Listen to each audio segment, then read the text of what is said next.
L'expérience de Stanford, ou l'effet Lucifer. Quelques années après l'expérience choc de Milgram sur l'obéissance, la marine américaine finance une étude visant à comprendre les conflits dans le système carcéral. Les dérives auxquelles cette expérience a donné lieu ne sont pas sans rappeler les exactions commises dans la prison d'Abu Ghraib. Le théâtre social. Les psychologues sociaux considèrent la société comme un théâtre dans lequel les rôles et les statuts précisent à chacun quelle est sa place et déterminent en partie les comportements des individus. Cette organisation plus ou moins explicite de la société rend possible la division des tâches, mais aussi la prévisibilité des attitudes, nous permettant d'interagir en empruntant un certain nombre de raccourcis utiles et même nécessaires, compte tenu du nombre de stimuli auxquels nous sommes soumis en permanence.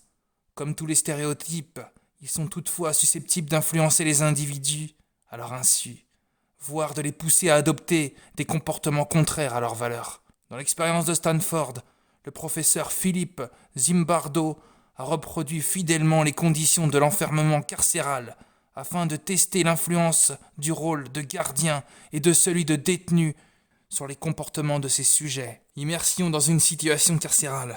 L'expérience se déroule dans le sous-sol de l'université Stanford, intégralement investie pour l'occasion. Elle porte sur 18 sujets rigoureusement sélectionnés pour leur stabilité et généreusement rémunérés pour une participation de 2 semaines en immersion totale. On attribue à chacun le rôle de gardien ou de détenu de manière ouvertement aléatoire. Les prisonniers sont appréhendés à leur domicile par la police pour vol à main armée, puis soumis à une procédure de fichage complète, fouillés, menottés et conduits à la prison factice. Ils y sont déshabillés et lavés avant d'y être incarcérés dans une blouse de détenu, les chevilles entravées par une chaîne. Les gardiens sont, pour leur part, équipés d'une matraque en bois, d'un uniforme de type militaire et de lunettes réfléchissantes pour éviter tout contact visuel avec les détenus.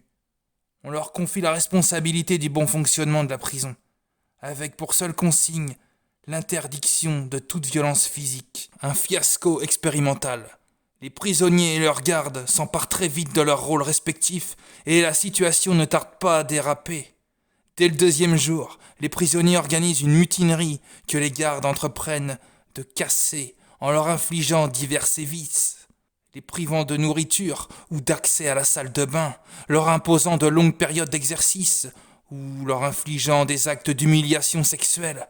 Les prisonniers commencent à présenter des symptômes de dérangement émotionnel aigu, à tel point que 2 d'entre eux sont retirés de l'expérience. L'expérience fut finalement interrompue au bout de 6 jours sur l'initiative de Christina Maslach, une ancienne étudiante de Zimbardo qui deviendra plus tard son épouse. Parmi la 50aine de personnes ayant fréquenté la prison factice, scientifiques, étudiants et familles de prisonniers, Zimbardo, incapable d'arrêter l'expérience, tant il se prit au jeu, note qu'elle fut la seule à s'insurger devant tant de dérives. Le résultat de l'expérience cautionne toutefois la thèse de Zimbardo. Des sujets a priori sains de corps et d'esprit peuvent se transformer en bourreaux, sans scrupules, dès lors qu'ils se trouvent dans une situation propice. Environ un tiers des gardiens se sont livrés à des comportements franchement dégradants et sadiques. Mais comme dans l'expérience de Milgram, tous sont allés au bout, sans remettre en cause le bien fondé de la démarche.